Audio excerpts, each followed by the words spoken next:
All right, Fred, ready to do some homework? Yeah, I guess so. All right. Looking at chapter 1, number 30 here. This compound is used in the tanning of leather. How many atoms of each element are there in the given formula? So the 2 is meaning 2 of everything? That's a good question. The 2 is just referring to 2 of what's in, sorry, the 3. The 3. What 2 are you talking about? That 3 right there. Okay, yeah. So that 3, Cr, C2, H3O2, 3, this 3 is referring to 3 of these things within the parentheses. So, how many, let's see, chromiums are there, Crs? So there's not 3 of them, right? That's right. There's just one chromium. One chromium. Very good. How about the carbons there? No, there's 6 of those. That's right. 6 of the carbons. Very good. How about the hydrogen? 9. Very good. And the oxygen there at the end? 6 of those. Very good. Whoops. 9 hydrogen and 6 oxygen. Excellent job. Okay. 132 here. This compound here, what is the formula of the substance that remains when it's dehydrated? Dehydrated. Do you remember what you call this compound where it has waters with it? Hydration? It's called a hydrate. Hydrate. So this is called magnesium sulfate. The prefix for 7 is heptahydrate. Magnesium sulfate heptahydrate. And when you dehydrate the substance, you get rid of the water, so you just have the MgSO4. Right? So can you tell me, for example, how many oxygens are in one unit of this thing right here, what I've written? How many oxygens? You got 7 from the water and 4, so 11. Yeah, 11. Good. Now, how many hydrogens? 7 waters, that's 14 hydrogens. Very good. 14 hydrogens.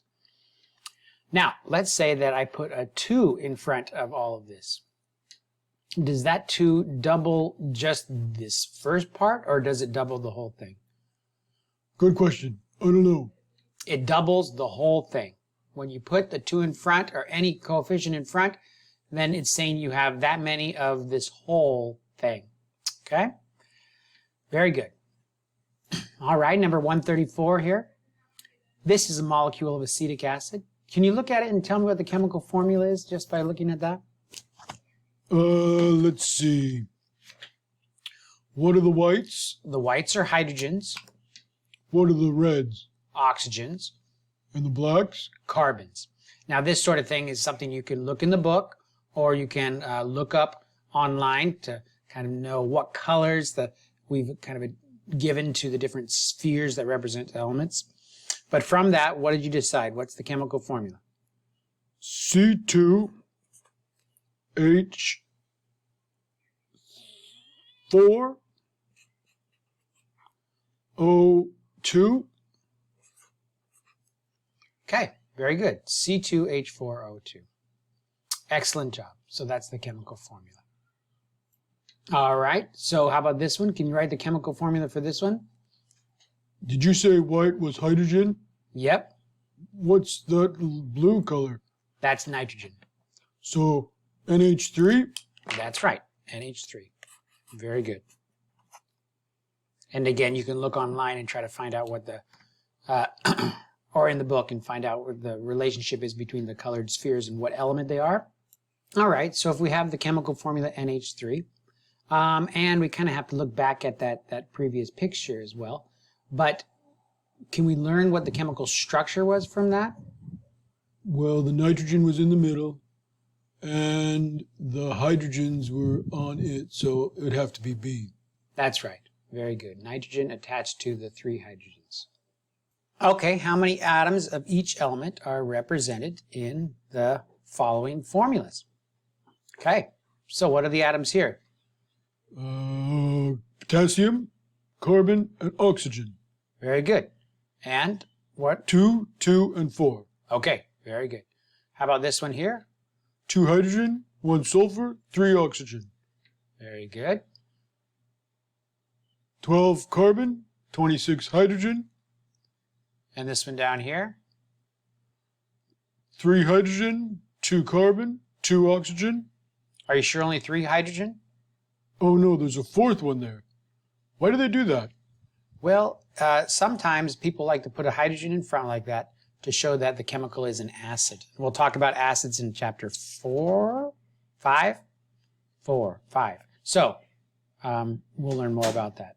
But that's right. You have to sometimes pay attention that there's multiple elements of a certain kind in different spots, like this one as well. How many nitrogens? Looks like we got 2. That's right, because there's 2 of these NH4 cluster things. How about hydrogens? Well, 8 up front and 1 in the back, so 9. Very good.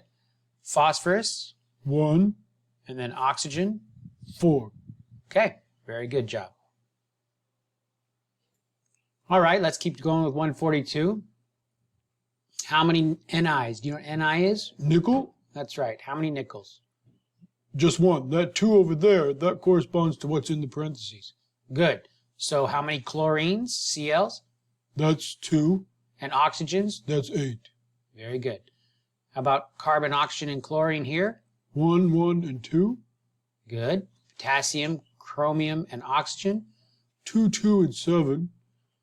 Carbon, hydrogen, carbon, oxygen. Ooh, it's carbon in 2 places, right? Yeah, so I got 2 carbon, 4 hydrogen, and 2 oxygen. Very good. Excellent.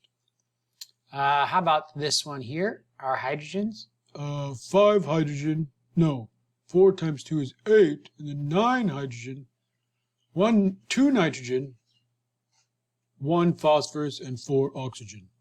Very good job. Okay, here we go. How many nitrogens and how many oxygens? 2 nitrogens, 1 oxygen. All right, well, what's that 3 in front mean? Oh, there's 3 of those things, so 6 nitrogen, 3 oxygen. Very good. How about this one? That's 2 carbons plus times the 4. 8 carbons, 6 hydrogen times the 4. 24 hydrogens and 4 sulfur. Very good. How about this one? Oh, this is a hydrate, huh? That's right. So that 2 corresponds to everything here. So we got 2, or how many coppers? 2 coppers, How many sulfurs? 2 sulfurs, How many oxygen? 8. Oh, no, remember there's some... Oh yeah, there's some over there. So 4 plus 5, 9. 9 times 2 is 18. Very good. That's right. And then how many hydrogen? Let's see, 5 times 2 is 10. 20. Very good. And oxygens? Oh, we already said 18. Oh, yeah, that's right. Good job. Okay, so write the chemical formula for the following molecules and explain how these represent the law of multiple proportions. Let's see, that chemical formula there, black was carbon, right? That's right. So C2H6O2. Very good. And what's the other one? C3H6O. Very good. So, different chemical formulas, what does that mean in terms of multiple proportions, law of multiple proportions? It just means that if you have carbon, hydrogen, and oxygen together, they can come together in different ways sometimes. Very good. That's simple enough. Good job. All right, so we have a balanced equation here. How many sodiums are on each side then? Is there just sodium in that one thing? Yeah, the sodium's only right here. So it's 6. Very good. And is there 6 on the other? Yeah. Very good. 6 sodium over here as well. Carbons? Let's see, we got 3. On the left? Yeah. And how about on the right? 3 also. Very good. See how there's 3 of these CO3s, so that means there's 3 carbons. Very good. So, C, how many oxygens? let's see, there's 9 times 2, that's 18 plus 9. Is that 27? Yeah, very good. 27 on the left. Is there 27 on the right? Let's see, 3 times 3 is 9, 6 times 3 is 18. Yeah, 27 on the right too. All right. How about irons? Left and right? 2 of each. Okay, 2 on left and 2 on right. Good. All right. So when you burn fuel, sometimes there's sulfur in the fuel. And that sulfur produces pollution. Sulfur dioxide, sulfur trioxide, both of them are pollution. So in this problem here, what we're given is an unbalanced equation, and we're asked to balance it. So let's see if we can write down the equation based on these chemicals. Looks like we got 2 carbons, 6 hydrogens, and what's yellow? Yellow is sulfur. Okay, so what did I say? 2 carbons, 6 hydrogens, and a sulfur. Okay, very good. That's combining with what? That 2 red thing, is that 2 oxygens? That's right. But it's not 2 oxygen. Well, it's O2, right? Not 2 O's. Very good. And the products here?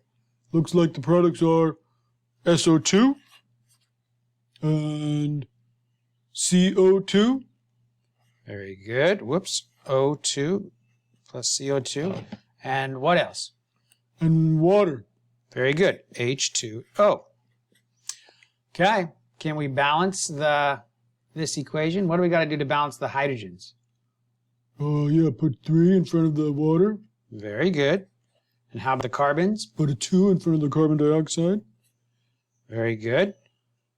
Are my sulfurs balanced? Yeah. Are my oxygens balanced? No. So what do I have to do to balance my oxygens? You got 2 on the left, and you got 7 on the 9 on the right. 9 on the right. Very good. So I got 3 here, 4, 5, 6, 7, 8, 9. Okay, so how am I going to get 9 oxygen? Well, I remember you can't, I mean, you'd have 4.5 oxygens on the left. That's right, 4.5. And now can we leave it like that? No, but you can multiply everything by 2. Very good. And so I'd have a 2 here, a 9 here, a 2 there, a 4 there, and a 6 there. Right? That's right. Okay, good job. All right, so here we have a chemical equation, and we want to see if it's balanced. If not, what's the smallest set of coefficients that would make the equation balanced? Let's see, is it balanced? Let's see. You got carbons, hydrogen, and oxygens. Yeah, I think that's a good example, a good time to make our little accounting tool, huh? Yeah, and you got 8 carbons. On the left? Yeah, and 8 on the right. All right. 18 hydrogen on the left and 18 hydrogen on the right. Okay, looking good, right? Oxygens? You got 24 on the left. Very good. Oxygens on the right? I think you got 25. Is that right? I think so. 8 times 2 is 16. Plus 9 is 25. Wait, did we do that right? Yeah, I think that's right. Okay, so we're not quite balanced. So what do we have to do? Well, the oxygen is messed up. So if you just put 12.5 there, then you would have 25. Is that right? 12.5 instead? So I can go like this. 1, or let's see, C8, H18 plus O2, yielding 8 CO2 and 9 H2O. Okay, so if I did that, right, you're saying that if I, instead of having the 12 here, if I put the 12 and a half, 12.5, if I put 12.5 there, then everything would be okay, because 12.5 times 2 is 26, or 20, 12, 20, 25? Yeah, that's right. All right. Very good. So the problem is we can't leave it like that, right? No, but you can multiply everything by 2. Very good. So this goes 2, 25, 16, and 18.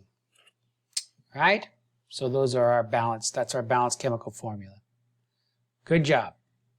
Way to go. Thank you. Thanks for the help.